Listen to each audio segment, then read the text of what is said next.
కుతుబ్ షాహీలు ఏ తెగకు చెందినవారు? ఖారా కుయిన్. ఈ క్రింది వానిలో తప్పుగా ఉన్న జతను గుర్తించండి.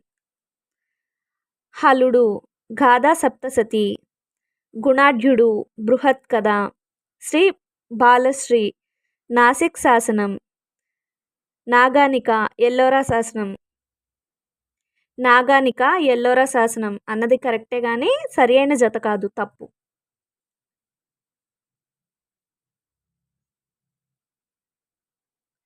రాజ్యాంగ పరిషత్చే రూపొందించబడిన పరిషత్ ద్వారా ఆమోదించబడిన రాజ్యాంగాన్ని ఏమని పిలుస్తారు? ఆమోదిత రాజ్యాంగం. ఐర్లాండ్ ప్రజలు మాదిరిగానే భారత ప్రజలకు శాశ్వత ప్రాతిపదికపై హక్కులు కల్పించాలని బ్రిటిష్ పార్లమెంట్లో కామన్వెల్త్ ఆఫ్ ఇండియా బిల్లును ప్రవేశపెట్టింది ఎవరు?